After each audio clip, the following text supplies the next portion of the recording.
Como que funciona a Umbanda Sagrada em relação a sacrifício?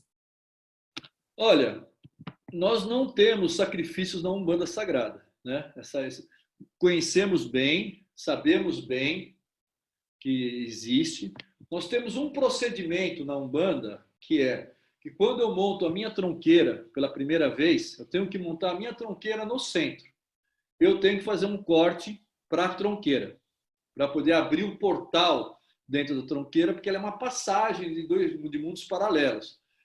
Então, para mim obter o ferro, o sal, tudo mais, só que a gente encaminha o espírito do animal, do frango, né? Depois se come esse frango também, não é uma coisa...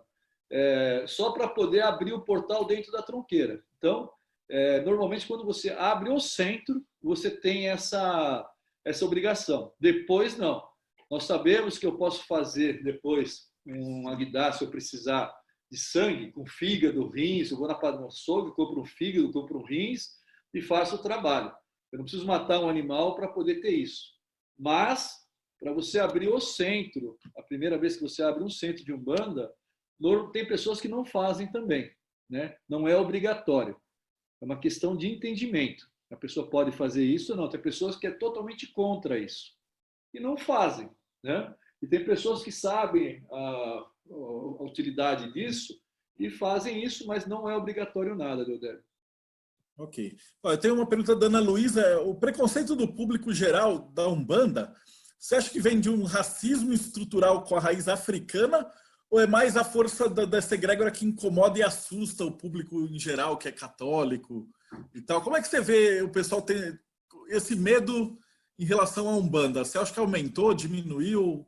Como que você enxerga isso?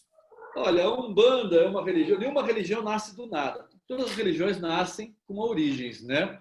A Umbanda, ela vem, uma parte dela que veio do Candomblé, né? Veio da cultura africana. Uma parte da Umbanda veio dos índios brasileiros, do xamanismo brasileiro. Uma outra parte da Umbanda veio do secretismo, né, católico, com as imagens e tudo mais. E uma outra parte da Umbanda veio do kardecismo, né, os conceitos de incorporação e tudo mais. Então, a Umbanda pertencia a essas 4 raízes, a Umbanda. E sempre essas raízes, uma puxava a outra, o Candomblé puxava muito a Umbanda, dizendo que saiu do Candomblé, que pertencia ao Candomblé e tal. E, de repente, a Umbanda começou a ter características próprias. Ela começou a ter uma linha de pensar própria. Quando você começa a ter uma linha de pensar própria, as pessoas ficam meio assim, ou sem chão, ou querendo falar, não, olha, Umbanda é Umbandinha, né? Uma coisa tá aí e tal. Então, quer dizer, nós passamos já por esse período. Hoje, a Umbanda ela está totalmente diferente. Só para vocês terem uma ideia, quando a Umbanda começou há 100 anos atrás, oficialmente, porque ela era muito mais antiga, ela é pitonisa, a Umbanda tem milhares e milhares e milhares de anos, né? O conceito, um nome que tem 119 anos com Zé de Moraes. Quando começou a Umbanda era obrigada a ter uma coisa que os médios tinham que ser inconscientes. A maioria dos médios, na época do começo da Umbanda, eram inconscientes. Por quê? Porque os guias tinham que trazer a informação da nova religião, que não existia nada há 100 anos atrás. Então, os guias traziam, o médio, o pai de santo, era inconsciente, os guias falavam para as pessoas faziam, então era totalmente inconsciente. Aí passou para uma outra fase, a Umbanda, aonde as pessoas tinham que acreditar que realmente tinha um espírito ali, e realmente era um Exu e tudo mais. Aí começou a ter um monte de efeito físico na Umbanda. O cara quebrava pinga, bebia 20 litros de pinga, charuto, se cortava, tinha um monte de efeitos físicos para provar que o médium estava incorporado, né? Aí passou uma outra época da Umbanda que parou todos esses efeitos físicos na maioria, os médios, os pais de santos já não eram 100%, né, inconscientes. Por quê? Porque eles precisavam aprender junto com os médios dele, porque enquanto ele estava incorporado ao pai de santo era uma maravilha. Na hora que ele desincorporava, ele não sabia de nada. Então, a própria espiritualidade começou a transformar essa questão de ter a pessoa mais semiconsciente, a pessoa mais consciente aprendendo. Aí passou uma outra fase mais próxima à nossa, onde 98% dos médios hoje são conscientes. 98% dos médios são conscientes. Não existe mais esses efeitos físicos na Umbanda. Antigamente na Umbanda, você punha a mão na pessoa para fazer transporte, o Exu falava besteira, aí não sei, toda aquela história toda, né, palavrão. Hoje não existe mais nada disso, porque a gente não precisa provar mais nada para ninguém quem nós somos. Se a pessoa não está contente, não vá no centro de Umbanda.